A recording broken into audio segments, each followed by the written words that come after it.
Oh, this is the world's largest T-Rex. It is 8,870 kilograms and it was over 28 years old. 8,000 kilograms, that's like 16,000 Yeah, 8,870 kilograms.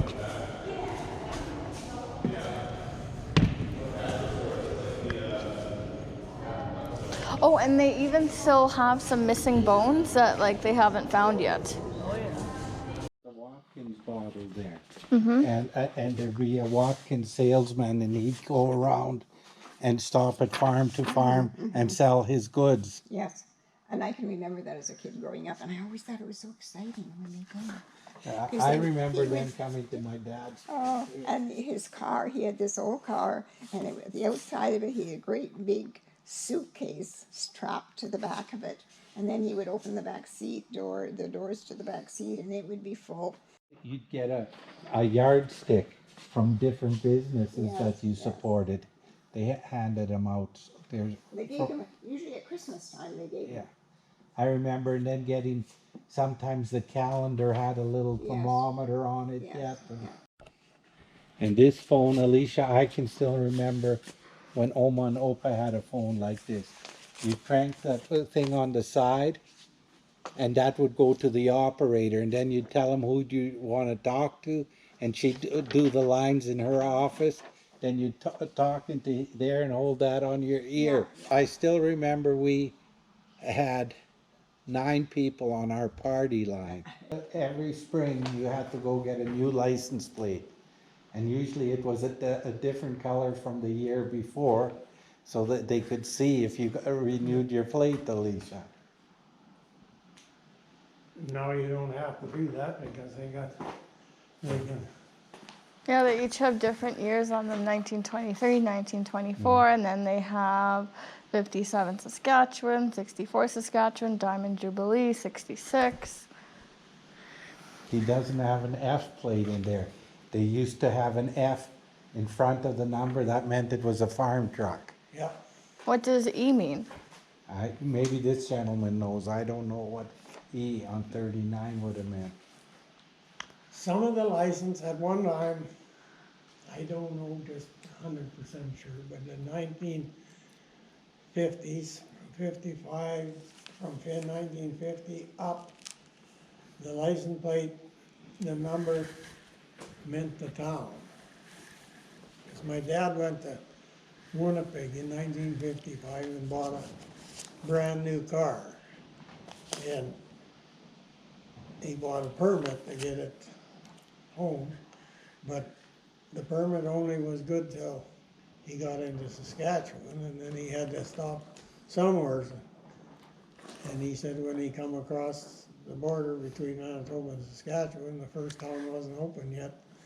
So he kept going till he got to Broadview, and that's where he bought license for his car. Maybe the E stood for Eastend then. That could be, I don't know. Yeah. See, then afterwards I see on 1949 there's an F plate. Yeah, That was probably a farm plate then.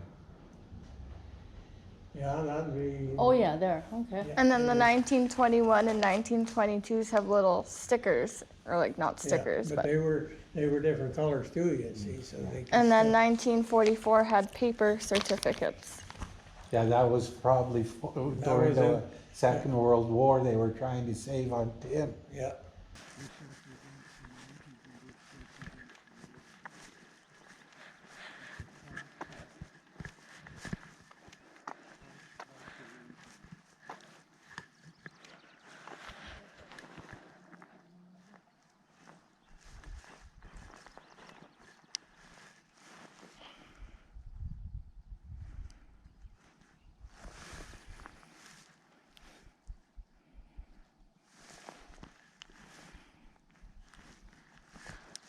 Oh, there's a deer over there.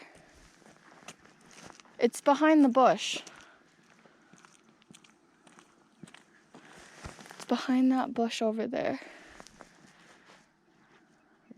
Alright, well, I don't see it right. Yeah, because it's in the bush. The kids to put their inkwell in, Alicia. These holes. that they write with? Yeah. They can only do 5. 5 what? 5 are they called shovels? Yeah. Okay. And now there's probably 30 on a machine, at least. Well, this is about 2 feet wide. Now they're 60 feet wide. So This was pulled by a horse, one horse or one ox, and the farmer would be here and have the reins. And look at that. This had to be fixed how he fixed it. How did he fix it? Put a strap around it.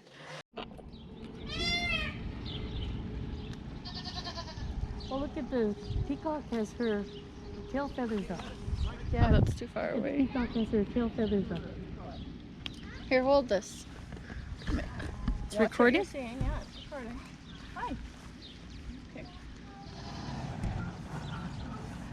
You want the food?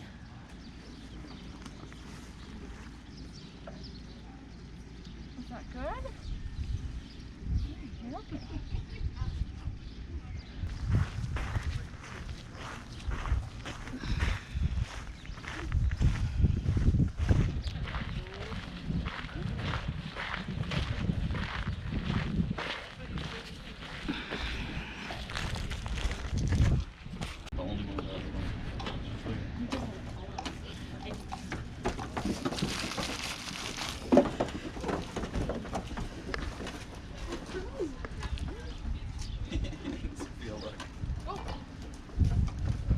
Do the goats think something's coming?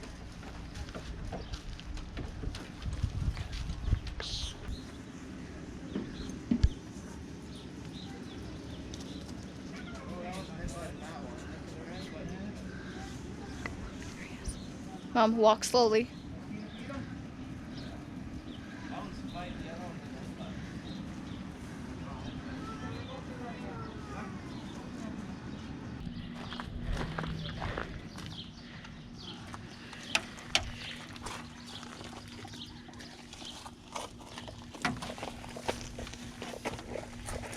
And if they jump out? There's nothing wrong with them jumping it. Hello. Rockefeller! Come! Rockefeller! Come! Here. Come! Rockefeller! Rockefeller, come here! I don't think so. Are you coming on this side to get this one, Dad? I said it's interesting when they find something like that, but it's like, yeah, you're right, his back was probably broken. Or like he could have like gone in to like eat something from behind. Or like I don't know if they did that from like just like put it together like that. Yeah. Or like if his Or back maybe broke. he Or drowned in the big flood. Maybe. Or his neck broke or something, I don't know. Or his neck But that looks uncomfortable. Yeah. Looking at a real dinosaur bone here. This is a rib from a hadrosaur, so the dinosaur on the screen behind me here. Glue, which we use a consolidant, so it just sort of soaks into the pores of the bone and helps solidify it and keep it together. So how long will it take you to get it all? Yeah, so this one's not too bad. So it'll probably take me a couple days to finish this off. Of the Cambrian seas. These animals are among the first complex creatures to appear in the fossil record. Most of them would have fit into the palm of your hand. Here they are reconstructed at 12 times their actual size.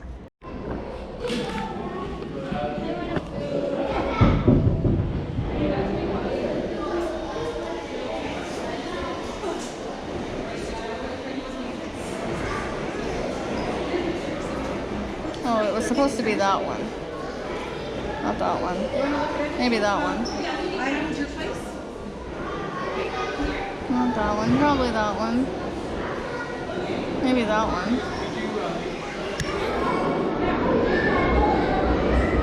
Not that one. Maybe that one, sure. Oh.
I don't want to not be able to get back down. Okay.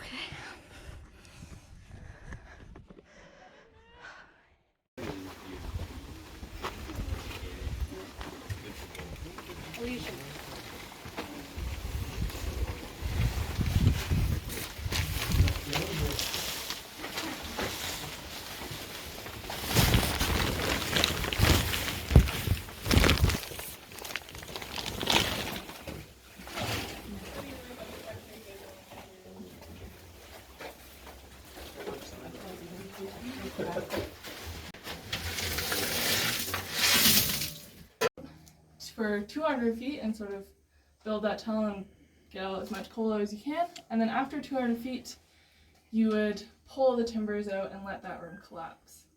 Because after 200 feet, it would mess with the structural integrity of the mine.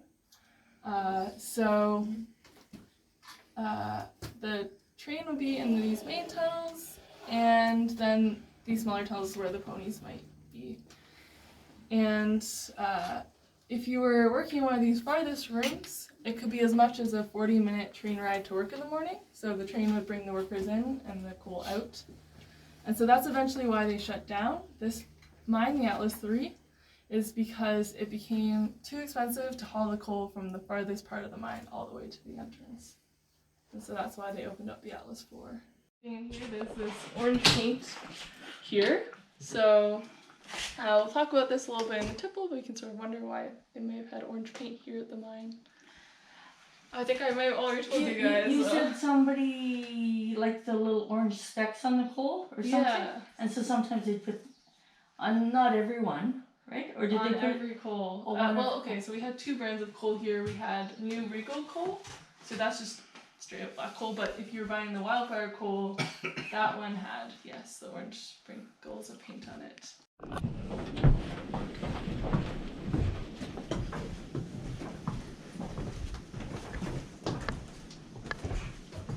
So you can see there's a platform here. So there would have been maybe 3 16-year-old boys here standing there back in the day, and what they would be doing is they would be picking bone, is what it's called. But there's not actually any bone going by. What they're doing is they're picking a rock, shale, clay out of the coal as it goes by. So these shaker screens are shaking back and forth, but if they put their weight against this wooden beam here, it would stop just enough that they could pick those things out of the coal. But this building would have been really loud when it was operational because all these shaker screens combined is around the size of a school bus, and they're hanging from the ceiling by these clapper boards here. So it'd be so loud that you could hear from the next town over when it was operational, and a lot of the time the men working here, they would go home and they wouldn't be able to hear anybody not talk to their families until their hearing came back late at night or even the next morning. Oh wow, and then they'd be back here the next morning. Yeah.